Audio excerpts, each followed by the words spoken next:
History club സ്റ്റുഡിയോയിലേക്ക് സ്വാഗതം. Focus theme 2 writing and city life, എഴുത്തുവിദ്യയും നഗരജീവിതവും. The word Mesopotamia derived from two Greek words, mesos and potamus.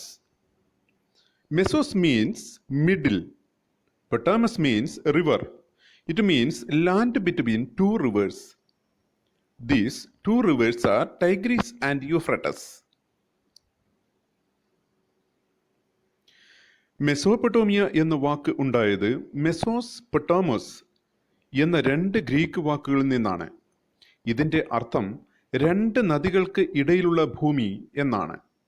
ഈ രണ്ട് നദികൾ ടൈഗ്രീസും യൂഫ്രട്ടീസും ആണ്. Focus area 1, Mesopotamia and its geography. മെസോപ്പൊട്ടോമിയയും അതിൻ്റെ ഭൂമിശാസ്ത്രവും. Iraq is noted for its diverse environment. വ്യത്യസ്ത പരിസ്ഥിതികളുള്ള പ്രദേശമാണ് Iraq.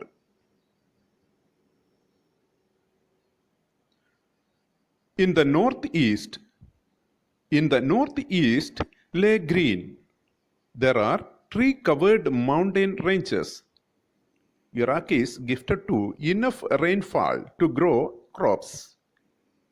Agriculture began here between 7000 and 6000 BC. വ്യത്യസ്ത പരിസ്ഥിതികളുള്ള പ്രദേശമാണ് ഇറാഖ്. വടക്ക് കിഴക്ക്. ഇറാഖിൻ്റെ വടക്ക് കിഴക്ക് ഹരിതാപമായ സമതലങ്ങൾ ആണ്. മരങ്ങൾ നിറഞ്ഞ പർവ്വതനിരകൾ ഉണ്ട്. വിളകൾക്ക് ആവശ്യമായ മഴ ഇവിടെ ലഭിച്ചിരുന്നു. BC 7000-നും 6000-നും ഇടയിൽ ഇവിടെ കൃഷി ആരംഭിച്ചു. North, there is a high land. This is called steppe. Rain grass grow here. This is used for animal herding. വടക്ക് ഇറാഖിൻ്റെ വടക്കു ഭാഗത്ത് പുൽമേടായിരുന്നു. ഈ പ്രദേശം കാലിമേച്ചലിന് അനുയോജ്യമായിരുന്നു. East. To the east, tributaries of the Tigris provide routes of communication into mountains of Iran. കിഴക്കുഭാഗത്ത് ടൈഗ്രിസിൻ്റെ പോഷക നദികൾ ഉണ്ടായിരുന്നു. ഈ പോഷക നദി ഇറാനിലെ മലനിരകളിലേക്ക് യാത്രാമാർഗം ഒരുക്കി. South. The south is a desert. This is where the first cities and writing emerged. The desert could support cities because the rivers Euphrates and Tigris. ദക്ഷിണഭാഗം മരുഭൂമിയാണ്. ഇവിടെയാണ് നഗരങ്ങളും എഴുത്തുവിദ്യയും ആദ്യമായി ഉയർന്നു വന്നത്. മരുഭൂമിയിൽ നഗരങ്ങൾ ഉയർന്നു വരാൻ കാരണം ടൈഗ്രീസും യൂഫ്രട്ടീസും ഒഴുകുന്നത് ഈ മരുഭൂമിയിൽ കൂടിയാണ്. Focus area 2, the development of writing, എഴുത്തുവിദ്യയുടെ വികാസം. Mesopotamian writing is called cuneiform. Cuneiform is derived from the Latin word cunus, meaning wedge, and forma, meaning shape. Cuneiform means wedge-shaped letters. Mesopotamians used clay tablets to inscribe letters. The Mesopotamian tablets contain picture-like signs and numbers. Writing began in Mesopotamia in 3200 BC. When writing began, society needed to keep record of transactions. മെസോപ്പൊട്ടോമിയയിൽ എഴുത്തുവിദ്യ cuneiform എന്നറിയപ്പെടുന്നു. Cuneiform എന്ന വാക്കുണ്ടായത് രണ്ട് Latin വാക്കുകളിൽ നിന്നാണ്. ക്യൂനസ് എന്നാൽ app എന്നും ഫോം എന്നാൽ ആകൃതി എന്നുമാണ് അർത്ഥം. ആപ്പ് ആകൃതി. എഴുത്തിനായി ഉപയോഗിച്ചത് കളിമൺ ഫലകങ്ങളെയാണ്. ചിത്രങ്ങൾ പോലുള്ള ചിഹ്നങ്ങളും അക്കങ്ങളുമാണ് എഴുതിയിരുന്നത്. മെസോപ്പൊട്ടോമിയയിൽ എഴുത്തുവിദ്യ ആരംഭിച്ചത് 3200 BC-യിലാണ്. എഴുത്തുവിദ്യ ആരംഭിച്ചതോടുകൂടി കൈമാറ്റ രേഖകൾ സൂക്ഷിക്കാൻ സാധിച്ചു. Mesopotamians wrote on tablets of clay. Scribe pressed wedge-shaped signs on wet clay. They used a sharpened of a reed. Once written, tablets were dried hard in the sunlight. Once it dried, sign could not be pressed onto a tablet. So each transaction required a separate written tablets. Such hundreds of clay tablets have been discovered from Mesopotamian sites. മെസോപ്പൊട്ടോമിയക്കാർ എഴുതിയിരുന്നത് കളിമൺ ഫലകങ്ങളിലായിരുന്നു. എഴുത്തുകാർ app ആകൃതിയിലുള്ള ചിഹ്നങ്ങൾ കളിമൺ ഫലകങ്ങളിൽ പതിപ്പിക്കും. അതിനായി ഉപയോഗിച്ചത് കൂർപ്പിച്ച പുൽത്തണ്ടാണ്. അതിനുശേഷം സൂര്യപ്രകാശത്തിൽ ഉണക്കിയെടുക്കും. അതുകൊണ്ട് തന്നെ ഒരിക്കൽ എഴുതിയ ഫലകത്തിൽ വീണ്ടും എഴുതാൻ കഴിയില്ല. ഓരോ ഇടപാടുകൾക്കും പ്രത്യേകം ഫലകങ്ങൾ വേണമായിരുന്നു. ഇത്തരത്തിലുള്ള നൂറുകണക്കിന് കളിമൺ ഫലകങ്ങൾ കണ്ടുകിട്ടിയിട്ടുണ്ട്. Writing was used for keeping records, making dictionaries, giving legal validity to land transfer, narrating the deeds of king, announcing the changes a king had made in the customary laws of the land, storing information and of sending messages. എഴുത്തുവിദ്യ ഉപയോഗിച്ചിരുന്നത് രേഖകൾ സൂക്ഷിക്കാൻ, നിഘണ്ടു നിർമ്മിക്കാൻ, ഭൂമി കൈമാറ്റ രേഖയായി സൂക്ഷിക്കാൻ, രാജാവിൻ്റെ പ്രവൃത്തികൾ വിവരിക്കാൻ, രാജാവിൻ്റെ മാറ്റങ്ങൾ രേഖപ്പെടുത്താൻ, വിവരങ്ങൾ ശേഖരിച്ചു വെക്കാനും സന്ദേശങ്ങൾ അയക്കാനും. ദ സിസ്റ്റം ഓഫ് റൈറ്റിംഗ്, എഴുത്ത് രീതി. The sound that a cuneiform sign represented was not a single consonant or vowel, but syllables. Thus, the scribe had to learn hundreds of signs. He had to handle a wet tablet and get it written before it dried. So, skilled craft. It conveys visual form of system of sound of a particular languages. ഒരു cuneiform ചിഹ്നം പ്രതിനിധാനം ചെയ്യുന്നത് ഏകവ്യഞ്ജനമോ സ്വരാക്ഷരങ്ങളോ അല്ല, പകരം അക്ഷരങ്ങളാണ്. അതുകൊണ്ട് എഴുത്തുകാർ നൂറുകണക്കിന് ചിഹ്നങ്ങൾ പഠിക്കണമായിരുന്നു.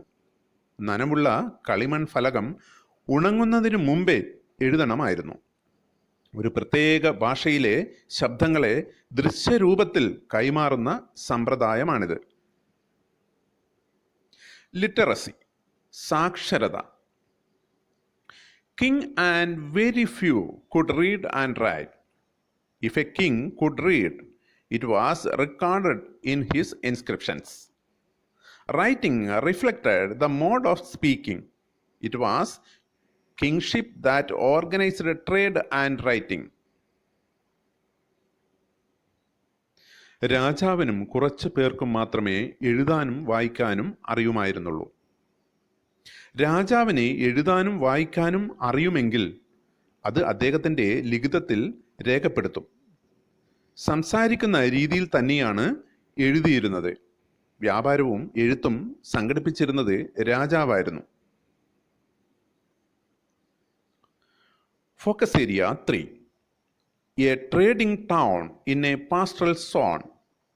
Life in the city of Mari. ഇടയമേഖലയിലെ ഒരു വ്യാപാര നഗരം. Mari was the capital city. It flourished after 2000 BC.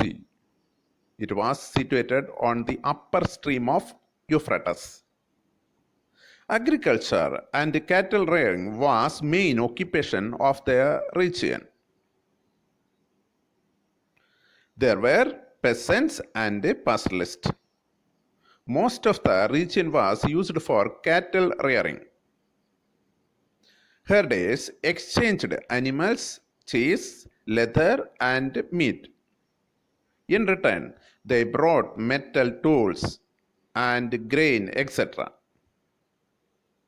There were frequent conflicts between herders and farmers. മാരി തലസ്ഥാന നഗരമാണ്. 2000 BC ശേഷമാണ് മാരി നഗരം ഉയർന്നു വന്നത്. യൂഫ്രട്ടസ് നദിയുടെ ഉപരിഭാഗത്താണ് മാരി സ്ഥിതി ചെയ്തിരുന്നത്. കന്നുകാലി മേയ്ക്കലും കൃഷിയുമായിരുന്നു പ്രധാന തൊഴിൽ. അവിടെ ഇടയന്മാരും കർഷകരും ഉണ്ടായിരുന്നു. ഭൂരിഭാഗം പ്രദേശവും കാലിമേയ്ക്കലിന് വേണ്ടിയാണ് ഉപയോഗിച്ചിരുന്നത്. ഇടയന്മാർ കന്നുകാലികളെയും പാലുൽപ്പന്നങ്ങളും തുകൽ, മാംസം എന്നിവ കൈമാറിയിരുന്നു. ഇതിനു പകരമായി ലോഹ ഉപകരണങ്ങളും ധാന്യങ്ങളും അവർ വാങ്ങിയിരുന്നു. കർഷകരും ഇടയന്മാരും നിരന്തരം സംഘർഷങ്ങൾ നിലനിന്നിരുന്നു. Nomadic group of western desert filtered into prosperous agriculture land. Such groups would come as herders, harvest laborers, or hired soldiers. They settled down. These included the Akkadians, Amorites, Assyrians, and Armenians. They also established their rule in some places. The kings of Mari was Amorites. They raised a temple at Mari for Dagon, god of Steppe. Mesopotamian society and culture were open to different cultures. Thus, the vitality of the civilization was, of course, an intermixture culture. പടിഞ്ഞാറൻ മരുഭൂമിയിലെ നാടോടി വിഭാഗങ്ങൾ ഫലഭൂയിഷ്ഠമായ കാർഷിക മേഖലയിലേക്ക് നുഴഞ്ഞുകയറി. ഇടയന്മാരെയും കാർഷിക തൊഴിലാളികളായും കൂലിപ്പട്ടാളക്കാരായും അവർ എത്തിച്ചേർന്നു. അവർ മാരിയിൽ സ്ഥിര താമസമാക്കി. അവരിൽ അക്കാഡിയന്മാർ, അമറേറ്റ്സ്, അസീറിയക്കാർ, അർമേനിയക്കാർ എന്നീ വിഭാഗക്കാർ ഉൾപ്പെട്ടിരുന്നു. ചില പ്രദേശങ്ങളിൽ അവർ ഭരണം സ്ഥാപിച്ചു. മാരിയിലെ രാജാവ് അമറേറ്റ് വിഭാഗക്കാരായിരുന്നു. അവരുടെ ദേവനായ ഡാഗനു വേണ്ടി മാരിയിൽ ഒരു ക്ഷേത്രം പണിതു. ഡാഗൻ പുൽമേടിൻ്റെ ദേവനാണ്. ഈ സംസ്കാരത്തിൻ്റെ ഊർജം തന്നെ വിവിധ സംസ്കാരങ്ങളുടെ സംയോജനമാണ്. Mari was a best example for urban center prospering on trade. Wood, copper, wine, tin, oil, etc. were carried in boats along with the Euphrates. They carried goods between South and Turkey, Syria, and Lebanon. Boats carrying grinding stones, wood, and wine on their way to southern cities. 1/10 of the goods imposed as levy. The kingdom of Mari was not militarily strong, but it was prosperous.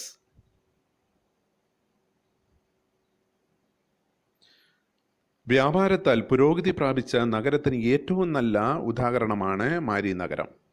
മരത്തടി, ചെമ്പ്, വീഞ്ഞ്, tin, എണ്ണ മുതലായവ തോണിയിൽ കയറ്റി യൂഫ്രട്ടസ് നദിയിൽ കൂടി കൊണ്ടുപോയിരുന്നു.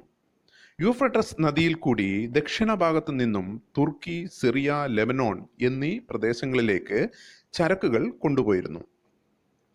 ഉരകല്ല്, മരത്തടി, വീഞ്ഞ്, എണ്ണ ഭരണികൾ എന്നിവ വഞ്ചിയിൽ ദക്ഷിണ ഭാഗത്തെ നഗരങ്ങളിലേക്ക് കൊണ്ടുപോകുമ്പോൾ മാരിയിൽ നിർത്തിയിടണമായിരുന്നു. ചരക്കിൻ്റെ മൂല്യത്തിൻ്റെ 1/10 നികുതിയായി നൽകണമായിരുന്നു. മാരി സൈനികമായി ശക്തമല്ലായിരുന്നെങ്കിലും സമ്പൽ സമൃദ്ധമായിരുന്നു. Focus area 4. The legacy of writing, എഴുത്തുവിദ്യയുടെ ശേഷിപ്പ്. Greatest contribution of Mesopotamia was in the field of science, time reckoning, mathematics. The development in art of writing that helped Mesopotamia to achieve progress in the field of science. ശാസ്ത്രരംഗത്ത് Mesopotamian ജനത നേട്ടങ്ങൾ കൈവരിച്ചിരുന്നു. ഗണിതശാസ്ത്ര രംഗത്ത് പുരോഗതി നേടിയിരുന്നു. ഇന്ന് നാം ഉപയോഗിക്കുന്ന സമയം കണക്ക് കൂട്ടുന്ന സമ്പ്രദായം വികസിപ്പിച്ചത് മെസോപ്പൊട്ടോമിയക്കാരാണ്. എഴുത്തുവിദ്യയുടെ വികാസമാണ് ശാസ്ത്രരംഗത്ത് നേട്ടങ്ങൾ ഉണ്ടാക്കാൻ അവരെ സഹായിച്ചത്. Mathematical contribution. Knowledge of multiplication, division, square, square root and compound interest. Calendar. Mesopotamians divided the year into 12 months. They divided the month into 4 weeks, the day into 24 hours, hour into 60 minutes. These divisions followed even today. ഗണിതശാസ്ത്ര രംഗത്തെ നേട്ടങ്ങൾ: ഗണിതം, ഹരണം, ക്ഷേത്രഫലം, വർഗമൂലം, കൂട്ടുപലിശ എന്നിവ അവർ കണ്ടുപിടിച്ചിരുന്നു. Calendar. മെസോപ്പൊട്ടോമിയക്കാർ വർഷത്തെ 12 മാസമായും ഒരു മാസത്തെ 4 ആഴ്ചകളായും ഒരു ദിവസത്തെ 24 മണിക്കൂറുകളായും ഒരു മണിക്കൂറിനെ 60 മിനിറ്റായും തിരിക്കുന്ന രീതി അവർ കണ്ടെത്തിയതാണ്. ലോകത്ത് ഇന്നും പിന്തുടരുന്നത് ഈ രീതി തന്നെയാണ്. Solar and lunar eclipses were observed and recorded the positions of stars and constellations. They also established schools where students read and copied earlier written tablets. സൂര്യ ചന്ദ്രഗ്രഹണങ്ങൾ നിരീക്ഷിക്കുകയും രേഖപ്പെടുത്തി വെക്കുകയും ചെയ്തു. നക്ഷത്രങ്ങളുടെയും നക്ഷത്ര രാശികളുടെയും സ്ഥാനങ്ങൾ രേഖപ്പെടുത്തി വെച്ചു. സ്കൂളുകൾ സ്ഥാപിക്കുകയും വിദ്യാർത്ഥികൾ പഴയ ഫലകങ്ങൾ വായിക്കുകയും പകർത്തി എഴുതുകയും ചെയ്തു. കാത്തിരിക്കുക അടുത്ത video. Theme 3, an empire across 3 continents. 3 വൻകരകൾക്ക് വിലങ്ങനെയുള്ള ഒരു സാമ്രാജ്യം. അടുത്ത വീഡിയോയിൽ വീണ്ടും കാണാം.